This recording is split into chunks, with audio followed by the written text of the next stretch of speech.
Hey guys, welcome into this week's new 26 Harmony Kingdom. Pony video number 153 for all those that like to keep numbers. This week's episode, Dungeons and Discords. For those that are looking for just the score here, it's a 3 out of 6. The comedy is still on point, but because of the muddled moral and its lack of true translation, it really falls flat. But the Dungeons and Dragons come to life, bring a lot of gamer fantasy. If you're a gamer and into role-playing games, you'll get a funny little 22-minute kick out of it. Okay, so now for those viewers that have stayed, here's the long form of what I'm getting at. Spike and Big Macintosh have a guys' night whenever the girls are away to do whatever. This time, they're out to go to Yakistan to help Celestia out with something. So, it's another guys' night for them. But thanks to Fluttershy's advisement, they've asked, well, our favorite guest character in the series, the Lord of Disharmony and Chaos Discord, to join in the fun to expand his friendship circle. How nice. He's usually thinking what most older people do on a guy's night. Mingle with single girls. Drink drinks. You know, the typical adult girls' night. But little did we know that Spike the Brave and Glorious and Big Macintosh are RPG nerds. More specifically, ogres and ogrettes. But let's just call it what it is. It's Dungeons and Dragons.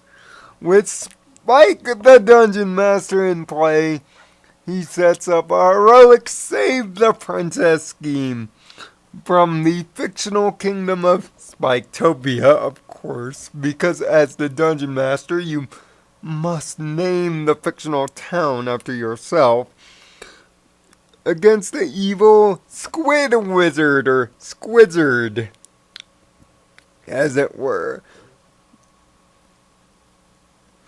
Big Macintosh, known as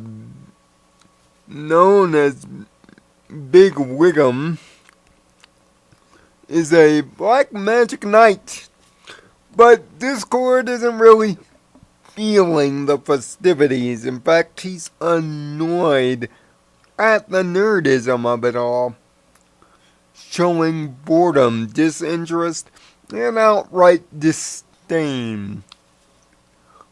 I guess he's not really big in the nerd culture. He gets so frustrated, however, he turns the tabletop game real out of frustration, and makes it so real that it actually hurts, which is going over a scotch. But when Spike and Big Mac say admittedly that it's gone too far, he leaves. He leaves only after a bit of a self-imposed guilt trip. Is Discord invited back into the game? Things are toned down to a more funner scotch, and Discord learns the lesson that sometimes your idea of a night out is not the best idea, and putting yourself above other people in the way they have fun is not fun. It's a quick way to lose friends. Trust me, I know. Discord's comedy is naturally on point in this episode. John Delancey pretty much does what he always does, which is, unlike Dolph Ziggler, steal the damn show. And yes, it's the only time I'm going to use a word like damn in this review, 'cause he's that good. But unlike Discord's other outings that are more uproarious and funnier and have funnier gags, this one doesn't really have the gags going for it. A couple of the gags hit, but by and large, they don't. It's really when the game becomes real and how the episode ends that are kind of the best gags in the entire setup.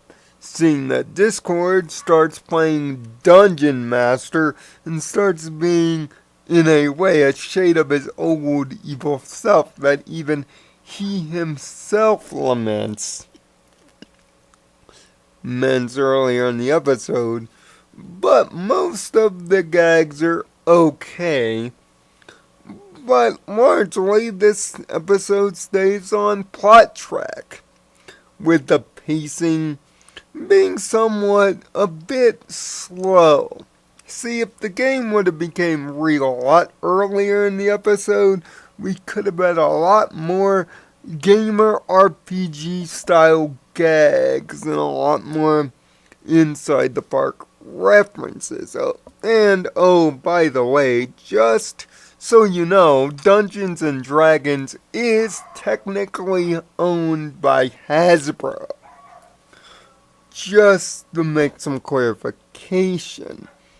So that's why it's easy to do. Plus, there are other fan-made, pony-made Dungeons and Dragons games like Pony Finder, for instance, that you can find on the internet if you're looking for something similar to the game that is shown here. Where the episode truly ends up in the middle ground is the muddling of the moral. You see, unlike in other episodes where the moral is explicitly pointed out, it's not really here, and it tries to do a double-fisted moral by saying it's not bad to extend your circle of friends, which is a good lesson right at the top 5 minutes.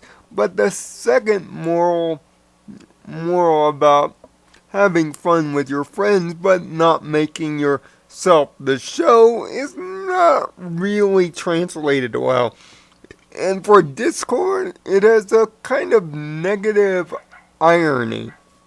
Seeing that every episode he's been in, it practically becomes about him and less about the actual plot.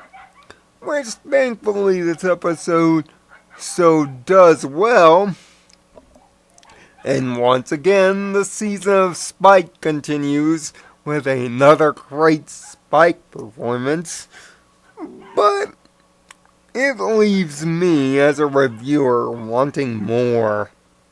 There's a lot more opportunity here for funny jokes and inside the park gamer references. But they're all missed here. And that's what sadly puts this episode right smack dab in the middle. It's a fun 22-minute romp, but Dungeons and Discords you wish was more expanded in a comic idea, perhaps. Maybe a sequel comic would be a nice add-on, but as it is, it's a 3 out of 6. Another great showing for Spike and the natural Discord shenanigans, and also a slight edge on the return of Villain Discord, and the game turn to life idea make this episode a fun jaunt. But a mishandled two-fisted moral brings it down to the middle key. Until next week, I am Nirvana Sparkle.